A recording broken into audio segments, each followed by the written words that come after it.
Today we're going to talk about how I just bought another rental property, and I got this one for $0 down and a 0% interest rate. This is just one of a decent amount of houses that I own in my rental portfolio, and I own the vast majority of them on seller finance or subject to. This particular property that we're talking about today was purchased on seller finance. So I'm gonna share with you exactly how I acquired this property so you can go out there and start building a rental portfolio for yourself. So one day in the future, you can retire, have all these houses paid off, all this money coming into you every single month. These houses will have doubled in value from here to 30 years from now, most likely, depending on what city you live in and all that fun stuff. So for today, I want to talk about how I got this property and how you can do the exact same thing. So like I mentioned, I bought this property on seller finance. Now, what does seller finance mean? Well, the simplest way for me to describe it is instead of going to the bank and giving the bank a down payment and then making monthly payments to the bank, seller finance is where the seller is essentially acting as your bank. So you give a down payment to the seller instead of to the bank, and then you make monthly payments to the seller directly instead of to the bank. So there's no bank involved at all whatsoever. This is a deal between you and the seller. Now, in order for this to work, the seller needs to no longer have a mortgage on the property. Now, you want to find someone who, instead of preferring to receive a lump sum of cash all at once, you want to find someone who prefers to receive their money over a period of time. Typically, people do this for a number of reasons. There are a lot of tax advantages for the seller to do something like this. Another reason is the seller can typically get more money doing it that way as opposed to just, selling the traditional route. And many sellers who do this, they are retirees who just want to make sure they have an income coming in every single month for the rest of their lives. There are a ton of different reasons why people will sell on seller finance. Just figured I'd let you know.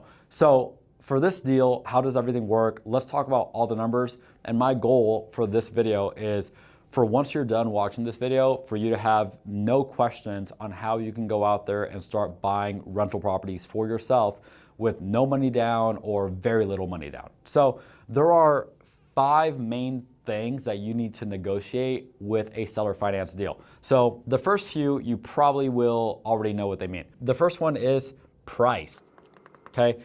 This is simply going to be what price do you and the seller agree to sell this property for? Pretty simple, right? Next one is going to be down payment. All right, next is going to be interest rate. Pretty cool how you can negotiate these items with the seller. You definitely can't negotiate that with the bank. You don't walk into Wells Fargo and tell them, this is going to be my interest rate. And it doesn't work that way. They're gonna laugh at you. They're gonna tell you what the interest rate is and what your down payment is. But with seller finance, it can be whatever you guys agree on, okay? Next, fancy word, and I'll explain what it means in a second, amortization. I'll explain what that is in a second here. And then you have balloon. All right, let's explain what these last 2 terms mean, and then we'll talk about how this deal was structured. So amortization, simply put, is the breakdown of how the payments are going to be made. What exactly does that mean? So let's say, for example, I owe you $100, okay? I owe you $100, and we agree that I have to pay you back in 1 year, all right? So I have to pay you back in 1 year, but I have to make monthly payments to you in order for you to be paid back. Or let's say 10 months, right? Let's say in 10 months because 100 is easily divisible by 10. So I have to pay you back in 10 months. You might assume that I have to give you $10 a month. That was horrible handwriting. But it doesn't have to be $10 a month, right? It can be whatever we agree on. It can be $1 a month for the first 9 months, and then on month 10, the remaining $91 are due. That is the simplest way I can explain what amortization means. It just means what the breakdown of the payments is going to look like. And then balloon is how long you're going to be making the payments for before you have to give the seller the rest of the money that's owed to them in one lump sum. So again, in this example where I owe you $100, if I have to pay you back in 10 months, The balloon would be 10 months, but then the amortization can be $1 per month for the first 9 months, and then a $91 payment on month 10. I really hope that makes sense, but even if it doesn't, it's okay, because it's all gonna make a lot more sense here when I show you the actual numbers for this deal. So if you're like, oh my gosh, I didn't fully understand that, no worries.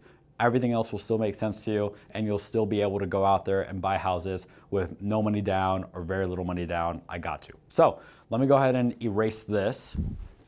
All right, now let's talk about what were the actual numbers on this deal with the seller. So the total purchase price was Snoop Dogg's favorite number, $420,000. I actually believe it was a little bit less. I'm just kind of like mentally rounding, but it's all good. Down payment. The down payment was around $33,000 that they wanted, but with closing costs and all that fun stuff, I needed 40 grand to close. So I'm gonna put 40 grand right here, okay? This kind of looks like I wrote 401k, but I swear that means 40 grand.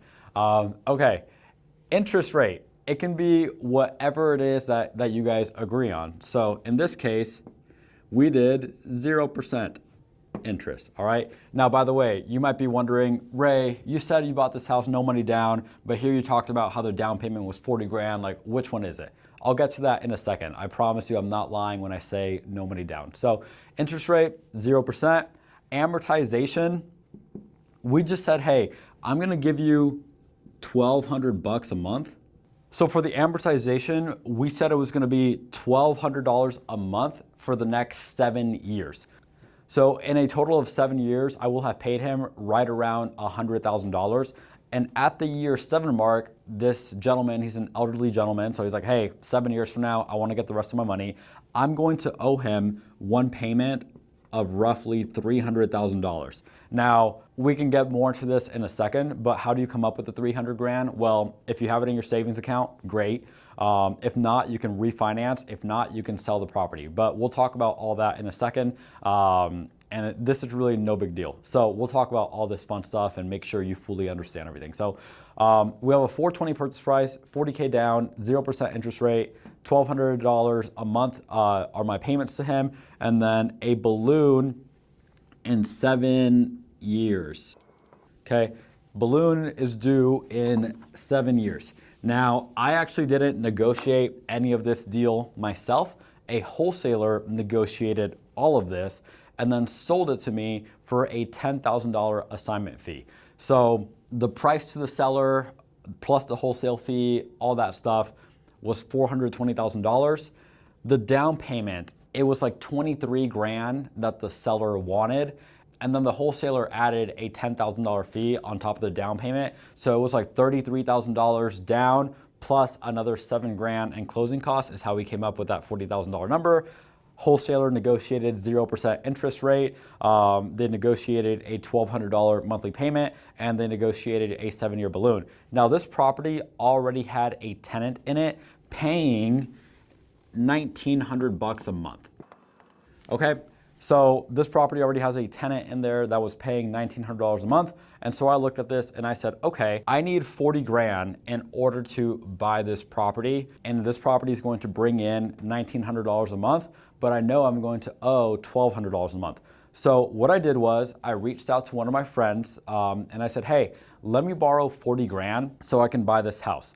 I gave her a promissory note, a deed of trust, all that fun stuff. And so she gave me the entire $40,000 for me to buy this house. That 40 grand covered the cash the seller wanted, like the roughly 23,000. It covered the $10,000 fee to the wholesaler. It covered all the closing costs. So I'm literally no money out of pocket. And my friend and I agreed I'm gonna pay her $200 a month in order to be able to hold on to her $40,000. So my total mortgage is $1,200 a month to the gentleman that sold me this house, plus another $200 a month to my friend who gave me the $40,000 that I needed to buy this house. So in total, my obligation every month is $1,400 and is bringing in $1,900. So I basically bought myself $500 of gross cash flow for no money out of my own pocket. Now, do I take home $500 a month from this property? No, I set some money aside for, the inevitable repairs that need to be made, and you have to pay like your property taxes and your insurance and all that stuff. So really what I take home from this property every month is closer to $250. But regardless, I'm making $250 a month from a property that I put no money out of my own pocket to buy. I didn't have to negotiate any of this, right? A wholesaler negotiated all of this and included his fee into the price and into the down payment.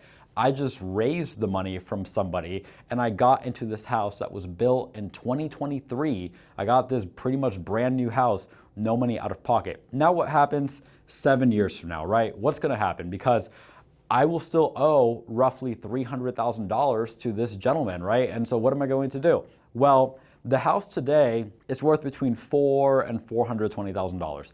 Let's say it doesn't go up in price at all, which I don't suspect to be the case, but let's just say it stays at the exact same. If it's worth $400,000 or $420,000 and I only owe $300,000, let me just do some math on here. I've done this stuff before, so I'm very familiar with how all these numbers work.